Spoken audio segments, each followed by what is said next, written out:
侯友宜在日本访问呢，说台湾要扮演叫做风险降低者，就是把台海战争的风险降低啊。那而且他拜访了日华恳谈会的国会议员，这对台湾很友好的了啊。那他说呢，这个新三安啊，台海安定，台湾安全，日本安心啊，日本放心啦，不要紧张，不会打仗的了哈，不会台湾有事，日本有事，不会的，台湾没事，日本没事啊。那日本有媒体说，侯友宜国民党可能比较亲中，到底是不是？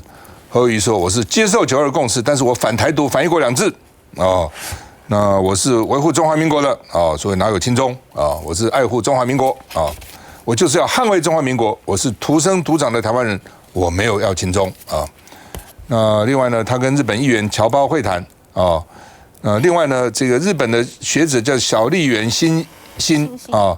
他好几次预测台湾的选举都很成功啊，他送酸痛贴布给侯友宜，说呢，这个招待会蛮盛大，蛮好的啊。对，侯友宜说呢，这个我到哪里我都宣扬中华民国。我们看一下，国民党总统参选侯友宜这趟来到东京，无非是希望能在日本心中留下正面的印象。不过，却有当地媒体报道，他所代表的国民党具有强烈的亲中色彩。标题写下对日重视，却特别刮胡亲中两字。反观绿营对手副总统赖清德，则被归类友日派，天壤之隔，就被贴标签。其实我一直强调，我是中华民国的国民，我是一个土生土长的台湾人，我出生就是保家卫国，守护中华民国，所以我带着国旗，特别跟他讲，国旗是烙印，永远在我心里。但是出动国旗，却不知日方能否看出各中差异。要想说明，专访留给日本媒体。现在就台湾了。你中文讲得好。没有你们好。日本非常关心台海的情势，我也特别强调，我接受合乎中华民国宪法的九二共识，我反对台独，反对一国两制。务实的对话交流，降低两岸的冲突。日美访谈首重两岸，但前天晚上有误会见党政人士，侯友宜一度卖关子，事后才知原先想找的是全垒打王王贞治。王贞治可以讲是我们国家之光，我从小就非常的仰慕，本来也好要见面，刚好王贞治先生有一点身体状况。所以不便客来，我们也特别通过电话。我也非常谢谢翁倩玉。见了知名歌星、世界球星，却因确诊缺席，没能一网打尽，难免有点可惜。乔生怎么看侯友宜到日本？我觉得他到日本总不会比在台湾尴尬，因为台湾大家都懂他。这个真的是最近实在是很倒霉。你看他民调在40%的时候，民进党最怕他。因为民进党吃过他很多次亏选举每次都输他，而且差距都非常大，所以民进党提到侯友宜就是非常说最好是不要提他。那后来呢下来以后骂他骂的最凶是自己人，我觉得这是一个很少有的现象，把侯友宜骂衰的不是民进党是国民党自己，国民党自己把国民党搞差，然后呢很多人就是不管南蓝或是北蓝，我讲北蓝跟南蓝这样我不愿意加形容词了，我加形容词我就得罪太多国民党人了南部的比如说中华店屏东店阿飘啦阿咪啦，再加一个我们请5个南部蓝，然后呢北部5个蓝就你点名好了，就有头有脸的北部的5个蓝，北部来5个蓝。如果这10个坐在一个圆桌上，变成一个圆桌会议的话，你旁人瞪眼一看，这5个蓝跟那个5个蓝，是不是会觉得说这是天差地别的人嘛？对不对？这是一个党吗？国民党已经从大党变成缩小到中型党，中型党里头还有南北完全不一样的人然后你再仔细看南部，我想同质性比较高。都是那种神鬼的那一类的，但是北部这个你再细看，还分成好多党所以国民党一个中型党里头真的很多，但是这些有声音的，有愿意这里头离心离德的，他们有一个共同的目标，就是说，民进党到底会不会轮替？嘴巴是讲一定要轮替，其实不在意。那老公会不会来，其实也无所谓。但是呢，国民党会不会小红马马虎虎？但是这个人就不可以做总统，这个问题实在太严重了。所以侯友宜到日本，起码暂时3天，避开这些杂音。弄家己人咧做歹人嘛，家己人咧教泰国话嘛，这是很奇怪的。那贵伟，我觉得侯友宜他是在野党啊，所以他去讲这个风险降低者，应该要联动的去讲到目前这个执政党造成的风险太高了。他应该要这样讲，人家才听得懂他在说什么了。哦，比如说两岸为什么他认为中华民国宪法的9·2共识很重要？因为现在连美国都主张两岸要对话交流，那现有的执政党做不到。我觉得他要用这种方式讲话，日本人才听得懂他要做什么了。对，比如说他也可以去讲 CPTPP， 希望日本能够支持我们啊，那这也是对比柯文哲嘛。我的意思是，他要有对比性啊，这样人家才比较容易听懂你的主张是怎么定位的。来我看。其实我觉得侯友宜这次去日本哈，对他来讲应该是有加分的。那国民党也这么多次，上一次去日本的国民党总统参选人是马英九，那一次我是有随行的啦。那我记得很清楚，因为马英九其实日本的政界对他有一点点疑虑，觉得他是钓鱼台，嘿，亲中派吗，或怎么样？马英九就当了日本人讲说，我马英九是知日派，不是仇日派。好，我要跟大家讲清楚。那他到各个党的党中央去，大家对他有一定的了解，因为这个人有可能成为总统嘛。那侯友宜也是一样，虽然现在民调落后，他要努力让日本人认识他。那他采取的是比较温和，不到国外去讲台湾政情的方式，就刚刚讲亮哥讲的那个差别，我觉得也不错。那至少去了日本之后呢，让大家看看，在这个国民党他重视日本这条路线这件事情上面，因为台湾的选民对日本跟美国都还蛮在乎的，这2块还是不可或缺。小心。其实我觉得呢，去日本那他最主要第一步就是说要建立一个侯友宜对于国际社会的认识以及呢他在世界各国，尤其是对台湾最重要的美国这个日本那他是有国际观的因为过去呢，其实在他担任新北市长期间做了很多的评比比方说像我印象中 ETtoday 以前他都会一直做各种评比嘛，那评比的时候他的分数都非常高，那唯一一个低分的是他的国际观可是当他要往上挑战总统的位置的时候，中华民国的总统，他最主要的工作其实是两岸国防外交所以两岸国防外交3项目一个都不能落掉。那所以大家他透过他新北市长的这个过程，已经让大家认识到说他在内政上面的处理，就一如他在市政上的处理，他是有能力做事的。可他现阶段他必须要证明，如果我要选总统的话，我的国际观也是有的，我在世界上是能够跟重要的人说得上话的，而且我的主张是可以得到美国也好、日本也好的理解的。对方不见得要赞同我们。我觉得今天我们选的是中华民国的总统，不是选美国或是日本的附庸，所以对方不一定要完全的赞同，可是你至少要做到让美国或是日本理解你的想法是什么。那最重要的，像比如说台湾安全、日本安心，这个很重要啊，因为日本过去大概1年间吧，他们也做了很多的兵棋推演，包含大家还记得吗？其中一个推演是，如果两岸开战，日本会死多少人？日本的军力会损失多少？他们是有进行这样的评估的，所以代表两岸之间如果开战，日本的损失之大，那可能也不是日本人想看到的。所以在两岸的风险冲突升高的情况之下，侯友宜把自己的两岸主张带到日本，让日本人能够理解，我觉得对他的国际观也好，对日本认识他的这个程度也好，都会有所提升。他们现在台湾的候选人到美国、日本访问都会面临一个困难，你知道吗？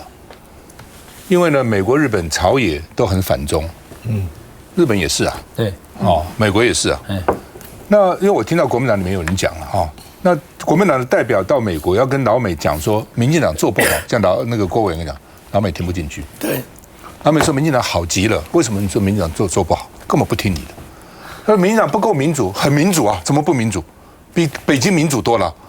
根本听不进去，你去批评。那好极的联邦官员为什么不见呢？那不管嘛，反正就是基本上呢，他就是不认为你去讲民进党不好，认为你是对的。所以你现在国民党官员真的人到了这个美国去现在大概也不太敢讲批评民进党。我认为到日本也是一样，所以你不需要去批评民进党嘛，你讲你自己好就好了，你批评人家是听不进去的。哦，目前情况就是这样，这是国民党现在处于很劣势的状况，就是这样。休息一下再回来。不能骂民进党，不能骂国民党。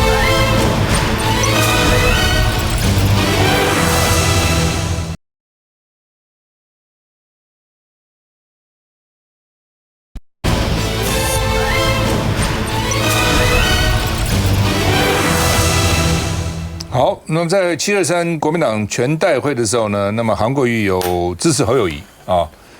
那不过现在传出来啊，真的假的不知道啊，说之前呢，韩国瑜跟朱立伦呢曾经见了面，哦，他说侯友宜第一步要做自己，好像那天在当场也有讲要做自己啊。然后呢，这个他说呢，这个不要轻忽陈玉珍说80%的议长挺郭台铭，哦，所以呢，如果侯友宜到9月民调没有起色，国民党要有备案啊，意思就是说还是要有备案啊。那所以到底，所以媒体也说，到底谁让韩国瑜改变心思啊？全代会呢愿意挺这个侯友宜啊？那老沈听了很动怒啊，这个讲法很严重。为什么老沈动怒？那柯志恩说呢，什么备案不备案？侯市长已经定于一尊了，没有什么备案的问题了啊。那朱立伦呢跟媒体说，你乱讲，媒体乱放话。这是对侯友宜造成伤害的，媒体乱讲一通啊。朱立伦还说，他们国民党内部的民调，侯友宜已经超越柯文哲，跟赖清德差距也很小，侯友宜的民调往上走了啊。那另外呢，这也有媒体说，蓝营并没有放弃在野大联盟，等侯友宜等到9月底，看他到底会怎样啊，等等等。来，老沈，你生什么气啊？怎么发怒？你怒什么？当然怒啊，因为他们都知道这个消息对侯友宜非常不利啊。然后他们自己人都看得出来不利，我这个外人难道会看不出来吗？我第一时间点就想说，这是某一个是风传媒吗？还是嘛？不是，不是，哪一个媒？风灿媒，风灿媒体，风灿媒体独家啦，那是新出来的，那是网络媒体，新的媒体，他站在中间，网络媒体，他蓝绿都有。因为这个媒体这个消息来源不清楚，放出这样的消息，所以我说这个消息对这个侯友宜不利，对侯友宜不利，因为那一天全代会。这个侯友宜表演的非常热烈，到门口去接人，然后抱他，什么就差一点没有亲他。这个就是要巴结到无所不至，就希望韩粉能够归队嘛。哦，但是我在本节目有讲啊，就看你这个韩国瑜的表情啊，因为韩国瑜的表情几年来已经大家深入脑袋了。你的眼神啊，你的手势啊，你要唱什么歌啊，你听什么讯号啊。都有一定的，其实也定型了，所以他那一天没有完全掏心掏肺，但是也算可以了啦。哦，那结果呢？民调虽然有一点早做，但是显然韩粉归队的程度没有那么多了，好像就1-2个百分点。所以呢，到底韩粉在想什么？我觉得韩粉现在党里头反侯的人啊，可以简单分成韩粉跟非韩粉，然后非韩粉里头又可以分成恨金跟不恨金的，你看很复杂，很复杂。但是那金小刀要从哪里下手呢？就是这2股人嘛，也跟我刚才讲的类似了，就北部蓝跟南部蓝嘛。北部蓝跟南部蓝这2个现在声音很多的都是反侯的，那国民党还剩下谁？国民党就是这2股人嘛，以后里头还有很多占多数的不反侯。都等着看嘛，既然逃税了呀，纠正掉了，哪有说指挥官、排长、班长、连长也好，那我讲你骗我，那输了还跟走啊？有这样的话吗？对不对？球赛要打到第9局啊，第7局一个输5点了啊，边跑提早卸了，有这样的事吗？哦，但是现在国民党明显就分成2派嘛，就是讲高位，你9月离1月13号投票还有4个月哦，4个月民调没有上来，什么叫没有上来？我求你了 ，TVBS 最近的民调是33、32、25嘛？你觉得33、32、25好不好？其实不坏，其实不坏。这个就是已经典型的三卡度，就是你是老三嘛。所以现在很多人都叫侯老三。我今天去殷乃金的节目，他去称呼他侯老三，我说你是非绿吧？我说飞碟是非绿吧？你殷乃金是非绿吧？对不对啊？你怎么可以叫上侯老三？那将来如果交叉以后啊，柯文哲变成第三，你能叫他柯老三吗？对不对？这个就是你心里头有一点不敬的哦。那现在民进党里头，大家扪心自问，你是分两派嘛？就是说逃税了去啊，那不是讲存5%啦，绝对爱争高对嘛。这就是金小刀讲的，要挺着胸膛，光荣倒下哦。细毛戏啊，戏啊，觉得好看。那有些就说，别使哦，要个3、4个月，我较紧哦，我这个，而且他们这个要换人哈，到底要换谁？大部分人都觉得说，按下爱算的人哦，那个接等来，个顶来这边，顶来说要重新出选了啊，重新不通的事情嘛。还有柯文哲，我们刚才节目前我都问过陈婉慧了，柯文哲才不甩你呢，我有我的党，我的党提名我，现在我民调不差，我再跟你凑在一起再重算了。哦，所以这个是，但是毕竟只是一大股的力量。你要我点谁吗？我可以点一大堆啊，但是我一点呢，我就又得罪很多人了。所以这是两股人嘛，你自己也扪心自问。像比如说我好了，我去点罗志强了。罗志强那几天前他就发表一篇不忏悔的忏悔文嘛，不悔过的悔过文嘛。他说我难道是国民党的战犯吗？我有跟郭台铭同框过吗？我有跟柯文哲同框过吗？但是你去检查他的字里行间呐，他就是属于那种不行的话就换人。现在国民党就是分成两种人，不行就换人，一种就是硬着头皮光荣死在战场上，就是这两种人嘛。那昨天那个讲法，我说如果是空穴来风，没有这回事，那你韩国瑜好人做到底，赶快否认，赶快否认哈啊！如果是真的嘞，啊，真的事情就到大条了，你也许还要再补强。啊，结果这个韩办呢？韩办怎么讲？韩办不予置评。这种情况之下不予置评是什么？我认为啊，不予置评是默认。那默认的话，这个小刀跟韩国瑜跟那个侯友宜从日本回来以后，这个仗就不容易打了。你韩粉第一要归队的是韩粉了，还不是郭粉了。韩粉要先归队，但是韩粉要归队，小刀用不上力。这个一定要韩国瑜带队。韩国瑜说：“我真的没依赖的戏啊！这可能嘛爱讲，你知不知？哦，听我的信号，哦，爱拼逃税了去啊！这爱讲啊！他现在就是哈，我昨天在节目上就讲说，没有掏心掏肺，韩粉骂死了。人家这样还不行，你还要人家掏心掏肺？哦，我的要求太多。我跟我国民党员，你想想看。”你如果不齐心一力上前线，这样下去哦，你自己都不保。小鸡的焦虑我可以理解，但是你小鸡，母鸡再不行，你也要帮忙母鸡啊！你不帮忙母鸡，你小鸡也完蛋了。那小新，这个是党内呢有非常多不同的小圈圈，好，每一个小圈圈它有自己的想法，那每一个小圈圈也各自有他自己的人脉。说真的，在这一段期间里面，那每一个人有各自的压力。好，但我觉得我们还是站在事实的这个层面上面讲话。像比方说整合这件事来讲好了，如果能够整合，那当然很好。但如果没有办法整合的话，那也有赢的办法。像是我们讲2022年有没有撒卡都，也有撒卡都啊。好，这个蒋万安、陈时中跟这个黄珊珊嘛，那一样的格局啊。那蒋万有没有赢？也赢了嘛。另外一组人是怎么样呢？林耕仁、沈慧虹跟高虹安，就最后怎么样？输了嘛。所以在撒卡都的情况之下，民众自己会去做决定，但你的战略跟战术很重要。2022年的那场选举，我们当然都是支持帮蒋万安的。那个时候我们也跟他讲说，对于黄珊珊的状况呢，你就有一些政策上可能会有一些竞争，但是你不要弄成是呢跟这个民众党吵在一起哦，那他不是民众党，对不起，那个无党籍的黄珊珊吵在一起，然后最后呢这个爽的是陈时中，好，这个不行，你的战略战术要很清楚，就是针对民进党，就是针对陈时中。那时候连续2个礼拜，甚至蒋万都拿。比如说什么粗暴言论大可不必啊，然后这些陈时中讲过的话，以其人之道还治其人之身，连续2个礼拜，连绿营的这个偏绿的政论节目都在讲说蒋万安怎么变一个人，可是有效嘛？后面再加上周玉蔻事件之后，整个声势就拉起来了，甚至说他好几场的直播活动，他是火力炮轰民进党，大家自然而然就团结在一起了，所以。你去把在野党的角色做好，去监督好民进党，火力拿出来，这正是一个帮助大家自动整合的一个方向跟目标。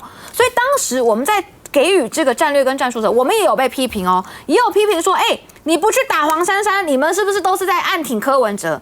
事实证明了，我们选择了一条路，是让蒋万安能够的选上台北市长。另外一边，我对林耕仁真的很不好意思，常常拿他举例，可是我们就依结果论。另外一边的做法是疯狂暴击高虹安，不晓得为什么，然后打高虹安打得比沈惠虹还大力，还叫大家一起跟着去打。最后的结果是什么？打着打着，高虹安打上了市长，林耕仁落选。所以我觉得侯友宜是有选择的，不要去做林耕仁，要去做蒋万安。不管今天整合的结果是成是败，都有一条出路在。萨卡都的情况之下，刚刚沈大佬讲嘛，33、32、25嘛，其实第3名跟第2名也没真的差这么多，第3名跟第1名、第2名跟第1名都不会差这么多，所以它是一个不好选的局。可是国民党能不能够有机会胜选，其实我是很乐观的，只是这一阵子大家可能很急。所以很急的时候，就会把眼睛放在每一个人身上，去做思想检查。比如你说了什么事情，然后你说了2句话，他就不对，好不对，他就台湾就骂你哈。你说了什么就骂你哈。每一个人这样互相骂来骂去之后，其实彼此的不信任，它是会让大家心灰意冷，就觉得那我们继续打议题，那我们继续监督民进党，那有什么意思？因为现在所有的目光好像都在党内。但就我知道的是，这个事情很快会结束，包含像今天我们都收到，就侯友宜他们要约立委候选人。要好好的双北要吃个饭啊，然后他是不是从日本回台湾之后呢？他可能要站在第一线去监督民进党，这个我觉得才是赶快把这些问题结束，回到正轨里面。你只要对民进党的监督力道够大，就算是民进党打你，大家也会站出来挺身相挺，大家就很容易会团结在一起。我最后再讲一个，先前网红丁特被攻击的时候。我们就应该要站，我只是举一个例子给大家听，就应该要站出来，大声的讲嘛。我知道丁特是支持柯文哲的，那又怎样？当被民进党出征攻击的时候，我站在第一线挺你。这个时候大家就会全部的涌上来，那变成是说所谓的非绿阵营的主导权要自己抓在手上，而不是等别人给你。徐校长回来，高共。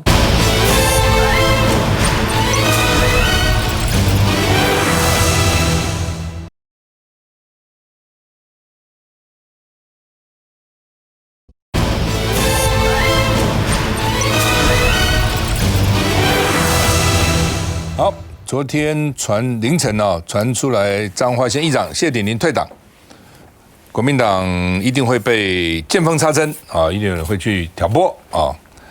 那问到侯友宜会不会引骨牌效应发生，侯友宜说候选人要自立自强哦，你们怎么样随便你们，我要自立自强啊。那台北市议员李明贤说呢，可能还有9个正副议长要退党啊。那叶元之说下一个恐怕是周典论。哦，那朱立伦说呢，有2、3个议长有意见，而不是8成啊。那周典论的女儿周梦荣说呢，除非党不要我们不会退党的啊。那联合报社论说，地方派系4方押宝，台湾民主倒退2兆啊。地方派系大概有几种啊？有的是期待郭台铭给钱，还是对郭台铭有期待的，因为每个地方政治人物的情况不同。有的是希望逼朱立伦要不分区立委，啊，我听到的有各种不同的这个状况啊。那现在麻烦是说，那党中央是朱立伦，候选人是侯友宜，侯友宜能够承诺给你不分区吗？侯友宜不能承诺，因为这权力不在他手上。那朱立伦理论上讲应该跟总统候选人讨论，朱立伦会讨论吗？我看也不会。朱立伦会让侯友宜决定任何一个不分区吗？我认为也不会。那所以在这种情况之下，就变成各搞各的。所以地方就跟朱立伦说，你不同意，你不这样的话，我就不给我不分区，我就怎样。哦，听说这种事情都出来，所以联合报的社论叫做4方押宝。哦，现在有4个候选人嘛，哦，加上郭台铭啊。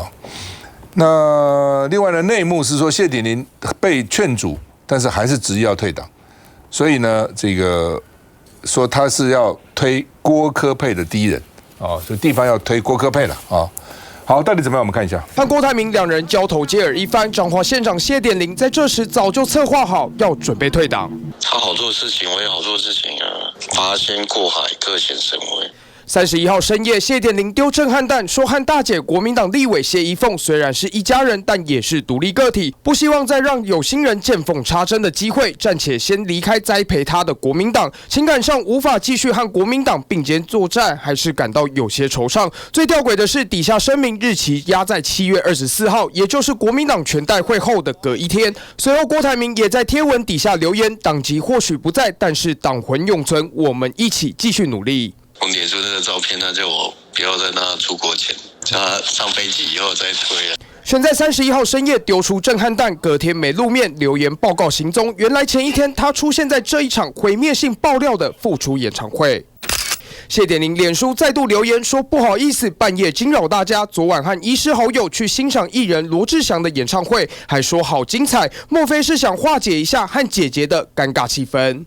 我的家人有劝过他，但是我的确本人没有跟他说明这样，就是没有就是跟他做以上的沟通。毕竟我是党部的主委，大家知道整个群体就像是一群羊群，我是这个牧羊犬。弟弟大动作退党挺郭，让姐姐实在难做人，而国民党中央也早有准备。刚才助理教练有打电话给我。那他希望我的说法里面的确必须要特别的照顾近办以及总统候选人的立场。谢点玲大动作退党，党中央强势力阻，就连姐弟情也得放一边，怕的就是骨牌效应，得断绝任何引发出走潮的可能性。好，维汉怎么看？其实地方的政治任务跟在都会区是完全不一样。在都会区，或者是说在集中一个非常固定票源、眷村票、黄复兴的时候，你跑看看，你只要一句话讲不对，党纪处分以后，你的政治生命就中断了。可是地方，特别是议长，他能当到议长，代表说他不只是能选上议员，他还可以在选议长过程当中拿到一些可能非国民党的票，中间的无党籍的，甚至浅绿的都有。所以像这样的政治人物，他其实审时度势是非常厉害的啦。那我这个不浪费时间，好跟大家讲，如果现在侯友宜的民调是33%。或者只差赖清德，国民党不是说已经跟赖清德很接近了吗？你拿扫把去打都打不走啦。对，很快都被赢啊！我基本上让我是他个拍档。我如果明年看到侯友宜就已经几乎是要执政了，国民党要重回政权了。我身为国民党地方的议长，与有荣焉，而且未来有很多的发展空间。这时候你拿扫把去打他，把他赶走，你给他考绩，除非他讲说我爱党什么，他怎么会走呢？所以显然这是我个人看法显然这些也不多也不像陈玉珍讲的什么8成，你就算8成，15个议长8成，那12、3个人哪有？你知道侯办今天传了一个各地县市长、议长的挺侯言论表，一个给他戴喜新挺侯友宜，对吧？蒋根煌挺侯友宜，邱医生挺侯友宜，都就不秀给大家看啊。侯办也怕啊，哪有这回事？就只有周典润女儿讲了嘛，党不要我们，我们就不会不要党嘛。现在谢点玲退出嘛，何胜峰南投议长离开嘛，其实就这几个。那可能云林有地方势力，现在也不是挂议长，好，那可能有一些是前任。那前任的不一样了嘛。我们现在讲现任嘛，你讲前任的话，那光是选过总统的人还不少了。所以重点回过头来讲的话，刚刚我的意思是说，侯友宜他必须要自己争气，与其去猜下个议长是谁，对，这侯友宜真有本事，因为现在已经现在大概回到2成了，从17%现在变20%。如果接下来25%，而有一天，比如说2个月以后，还在讲说9月13号郭台铭要去领表，如果9月13号的时候侯友宜的民调跟赖清德差不到3%的时候，郭台铭要不要领表也不重要了啦。这时候就不会有，大家就会集中了，立委参选人就自己就拜托说多挂几副，所以还是实力原则。简单讲就是侯友宜现在目前虽然稳住了续命723之后，连刚刚那个大佬生气那个新闻，韩国瑜今天已经表态了，那你要靠自己努力。他已经没有在后面给你怎么样就给你模糊。723本来他不去的嘛，他都愿意去了，所以金溥聪加侯友宜加朱立伦这铁三角，有本事2个月之内让侯友宜的民调超过30%，国民党就有可能会赢得大选。基本上了就是说我昨天也讲嘛，侯友宜自己民调拉高，如果侯友宜还是像去年11、2月40%，谁会造反呢？对，你照看看。就大家看你民调下来嘛，所以自己把民调拉上去也不是不可能啊。政见提一些大破大立的，真的让大家眼睛一亮的政见这侯友宜吗？几次民调就上去，哪有那么困难？没有那么困难的了所以侯友宜自己要争气，本来就是这样子嘛。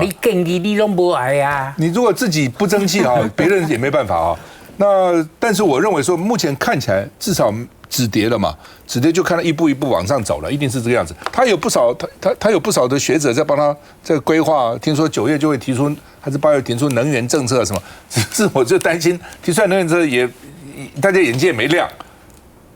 假如侯友宜提出来能源政策，只是说我举例哈，让我预测哈，假定说只是说核1、核2、核3就延役吧，那这样就10%了嘛，核能就占10%了嘛。然后呢，其他呢，天然气50%变40%吧，绿能20%，大家也不太动了，也很难去动绿能嘛。燃煤火力还是30%，这样一点亮度都没有，一点亮都没有。但是我的了解，他们好像预备这样提，没有亮度的。如果说你至少要提核1、核2、核3延役，核4重启，20%，就是占了整个能源的20%，绿能20%不动。天然气变30%，这个火力变30%，燃煤变30%。就目前，那至于说郭董讲的小型的什么那个模组组装什么，那将来研究我们那也不排除啊，那可能将来一个方向啊。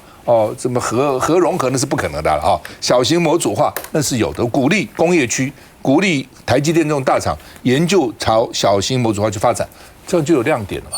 对不对？你如果还很保守啊，核4我不想碰，我已经很让步了。核1、核2、核3延役，那你还要我怎样？你就不会有票，就是这样嘛。然后提下哈，我这个区域基本上是比较偏蓝的哈。723之前跟723之后很大不一样。723之前呢，有不少人对会有意见，就觉得他不够蓝。723时候定为一尊，他喊出来922共识最好，922共识。我觉得现在整个票就回来了。基本上来讲，我刚才来这个节目之前还参加一个团，他们基本上哇士气很高昂，好一定要挺到底呀，一定要挺到底，只有拉起来，而且大家看我们这个节目，大家都很清楚，侯友宜只有把民调拉上去，才有资格，才有后面谈说什么联盟啦、什么执政什么之类的啦，否则都没讲啦。不要忘了哦，这些真的大家想一想，要选立委们，要包括我在内。真的，如果侯友宜很不堪，民调很低的话，打拢紧张了，打拢紧张，不要以为说，哎呀，我就去联盟，这里可以捞一点票，那你再捞一点票，不是这样哦，其他的人就会蠢蠢欲动，就会上来。大家想清楚，我们跟侯友宜是同一条船上面，生死同命啊，对不对？生死同命，真的拼到底了。你们是同命鸳鸯，就把而且大家都认为说金溥聪做得很好。这样讲那些人原来对金溥聪有意见，现在都也在站，要下出差。国民党最麻烦在哪里？民进党啊，你不管推谁出来，大家没有声音国民党不是一个比一个头脑更大，一个比一个更聪明。你这个不好，那个不好，这个不好，那个不好。所以现在侯友宜比较麻烦的地方是，他民调冲高，这个杂音要没有。问题没有杂音，没有杂音才有民调高。问题现在就是杂音太多，所以民调拉高。不容易，就考验他跟金溥聪的忍耐。最少，我敢说，我的选区基本上稳住，723很重要。我基本上了哈，刚刚的赖委员讲不错了，立委都不要想说你自己多厉害多伟大了。马英九第一次选总统票很高，对不对？立法院3/4以上是国民党，记得吗？那个修宪都可以到，都够。第二次马英九没有第一次高，对不对？2/3是国民党。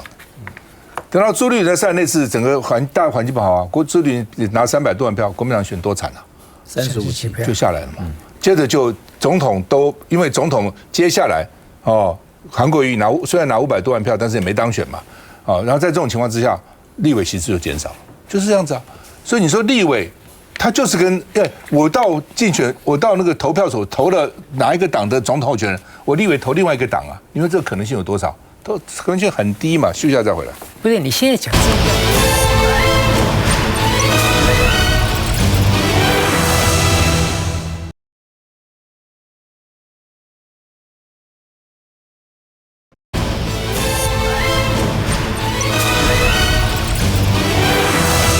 好，民众党现在有一个口号了哈，英文官版 ，Vote White, Vote Right， 就是投给。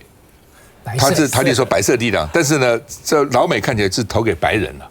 在老美现在那种所谓这个所谓种族歧视很严重的事情哈，心里想也不能讲哈。Right 就好像是右派右翼了那所以呢，这个外籍记者就说，美国就说啊，怎么跟白人至上主义政党的口号几乎一样呢？哦，这是这个驻台美籍自由撰稿记者赫尔。其实我们看的也是啊，如果说你不去用中文翻译的话，看起来好像就是投给白人，投给右派政党啊。那所以呢，这个赖香伶大概就说了哈，就是说这个啊，这是支持川普的意思啊吧？民进党就说这是国际笑话哈。那时代力量也是酸，说是国际宣传的灾难啊。那民进党立刻就把它下架了，也知道这个口号待会有争议了哈。说你们不要刻意带风向，我们没有这个意思哦，我们只是要投给民众党，民众是白色力量，怎么跟白人有什么关系呢？哦，那柯文哲说这是文化差异。以后要找母语是英文的人审查啊，看看到底母语是英文，不用母语是英文，你给我审查，我也知道这会有问题啊。来，晚会到底怎么回事？好了，这一题真的就是小编的这个错误，我们内部也做了很大的一个检讨哈。他就是像柯文哲讲的，就是要找母语的这个或是英文的人来审查，但主要是这样，他其实这个原来原意是要支持白色力量是正确选择哈，但是呢，我们的这个小编呢，他就直接给他直译了哈，包含像香伶的那个回文，其实也都是小编哦，就是自己就自作主张就去回。其实现在是小编治国，你们知道吗？真的是对，但是不是，但是这个其实有机制的哈，就是说像那个柯文哲他自己本身粉专，他的审稿到现在他一定是自己全部看过的。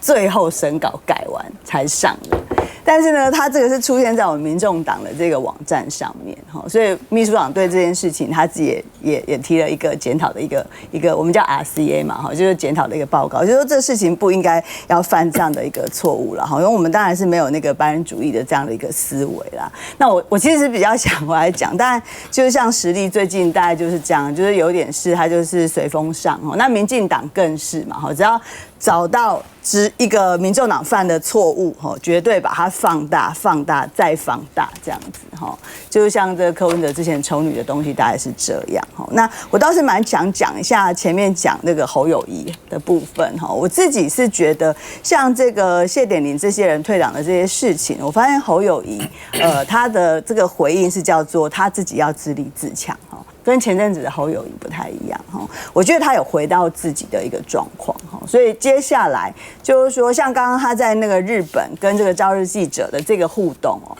就我过去在新北市跟这些一些青农比较常跟这个侯友宜互动的哈，像他们常跟我讲说侯友宜是一个就是说他是可以这样子互动的人，感觉而且还很容易记住人家的名字哈，就觉得好像他从参选总统之后，好像整个样子有点跟他们所认识不太一样哈，所以我觉得从这个最近，尤其这几天去日本，我觉得他反而有一点比较放开。先不讲他在那边讲了什么，就是4平8稳，不要失分就好了。就回来讲，我觉得选总统还是一样啦，就是候选人特质还是非常的重要，所以我们还是期待后面不管是柯啊、侯啊、赖，尤其赖他现在几乎是凉到不行，躺着选这样子，要多讲一些政策。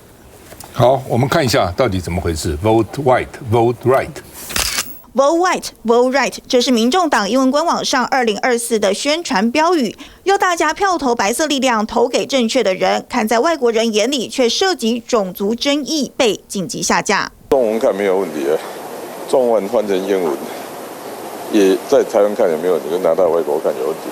我想想看，以后那个英文网站应该是找那个英文的人来注意，来最起码做到来审查。但驻台的美籍记者赫尔指出，民众党的口号和美国白人至上主义政党的口号几乎一样，可以理解台湾的政党用颜色来代表，但民众党这口号对美国人来说还是比较敏感。民进党立委范云也批评柯文哲凭什么参选现代台湾多元民主的总统，对台湾的国际形象的一大伤害。柯文哲主席他如果日后还要再一次访美的话，那他这样子讲出了这样子投白人投右派这样的标语之后，他要怎么去面对美国的政要，尤其美国政要又是多种族的。就连知名网红百灵果 News 也说，民众党确定要这样写吗？不要后悔，引来民众党立委赖香伶留言。赖香伶甚至还 take 前美国总统川普说，抱歉在这标注你。但有些民进党侧翼说你不敢这样说，只是这侧翼的英文也被纠错，又被讽刺在提油救火。take 川普这部分，大概我们小编也有一点幽默了哈，很多民间的高手都给我指正了，所以如果我们写的不是很妥适，我们在这里觉得说啊，我们应该也可以做一点调整。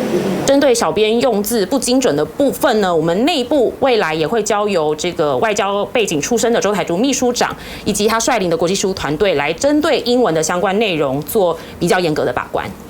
该说是大意还是太没政治敏感度？小编的错再招来各种抨击，民众党跟总统参选人柯文哲只能一起担。老沈，这件事情民众党其实是委屈的因为我想台湾的人大概都看懂，只是被这个对手啊、被民进党啊、被外媒啊故意把它误导过去的，所以快速下架来止血是对的。